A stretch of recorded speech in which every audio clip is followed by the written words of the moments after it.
বাংলাদেশে গত ৩ মাস যাবৎ সরকার পরিবর্তনের পর থেকে বিভিন্ন ব্যাংকের নানা অনিয়ম উঠে এসেছিল এবং বিভিন্ন ব্যাংকে টাকার সংকটে পড়েছিল। টানা ১০ মাস ব্যাংকের বাইরে থাকা টাকার পরিমাণ বাড়তে থাকার পর ধীরগতিতে হলেও গত ২ মাস ধরে ব্যাংকে ফিরতে শুরু করেছে এসব টাকা।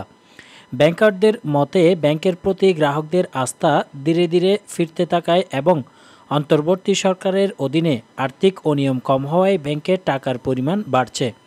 কেন্দ্রীয় ব্যাংকের তথ্য বলছে, গত অক্টোবর মাসে আগের মাসের তুলনায় ব্যাংকের বাইরে থাকা টাকার পরিমাণ কমেছে ৫,৭৪৩ কোটি টাকা। অক্টোবর শেষে মানুষের হাতে ২.৭৮ লাখ কোটি টাকা রয়েছে। অবশ্য গত বছরের একই সময়ের তুলনায় এটি প্রায় ১৩% বেশি।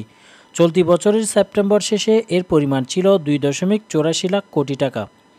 অর্থনীতিবিদদের মতে ব্যাংকের বাইরে থাকা টাকার পরিমাণ বেড়ে গেলে সেটি অর্থনীতির জন্য ক্ষতিকর হয়, কারণ ব্যাংকের বাইরে থাকলে টাকার হাত বদল হওয়া কমে যায়, যেটি দিন শেষে মানি ক্রিয়েশন কমিয়ে দেয়। মানুষের হাতে থাকা টাকা উল্লেখযোগ্য পরিমাণে ব্যাংকে ফিরলে এদিকে যেমন ব্যাংকের তারল্য পরিস্থিতি ভালো হয়, অন্যদিকে ঋণযোগ্য তহবিলের পরিমাণ বেড়ে যায়।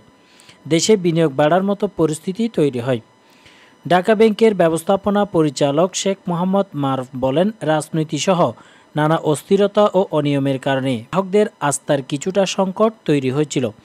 এছাড়া মূল্যস্ফীতির কারণে মানুষের হাতে নগদ টাকা রাখার প্রবণতাও বেড়েছিল। তবে গত সেপ্টেম্বর ও অক্টোবর মাসে ব্যাংকে টাকা ফেরত আসার মাধ্যমে আমরা গ্রাহকদের আস্থা ফিরে আসার বিষয়টি দেখতে পাচ্ছি। গ্রাহকদের আস্থা ফেরাতে ব্যাংকগুলো নতুন হিসাব খুলতে উদ্বুদ্ধ করার পাশাপাশি কাস্টমার সার্ভিস ডেভেলপমেন্ট সহ বিভিন্ন প্রক্রিয়া ক্রমাগত চেষ্টা করে যাচ্ছে। ব্যাংকের বাইরে থাকা নগদ টাকার একটা বড় অংশ কালো টাকার মালিকদের কাছে থেকে থাকতে পারে মন্তব্য করে এই ব্যাংকার বলেন, অন্তর্বর্তী সরকার দায়িত্ব নেওয়ার পর দুর্নীতি কমেছে বলে অনেকের মতো আমিও ধারণা করছি।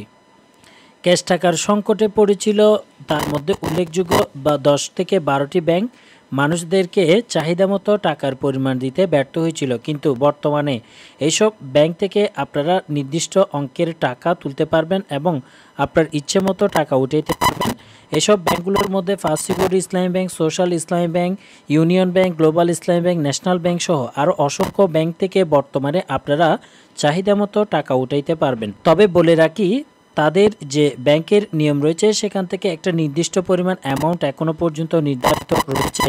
অর্থাৎ আপনি যদি চান 1 মাসের মধ্যে সর্বোচ্চ 2 লাখ টাকা, আবার যদি এমার্জেন্সি হয় সেক্ষেত্রে আরও বেশি উঠাইতে পারবেন। সেক্ষেত্রে কিছু কিছু ব্যাংকের নিয়ম দেওয়া হচ্ছে, সপ্তাহে আপনি 2 বার টাকা উঠাইতে পারবেন, সর্বোচ্চ 50,000 টাকা করে। সুতরাং আপনারা এখন আগের যেসব ব্যাংক সংকটের অবস্থায় ছিল বর্তমানে তার কিছুটা হলো উন্নতির দিকে রয়েছে। আপনারা চাইলে এসব ব্যাংকে ডিপোজিট কিংবা স্বাভাবিক লেনদেন করতে পারবেন।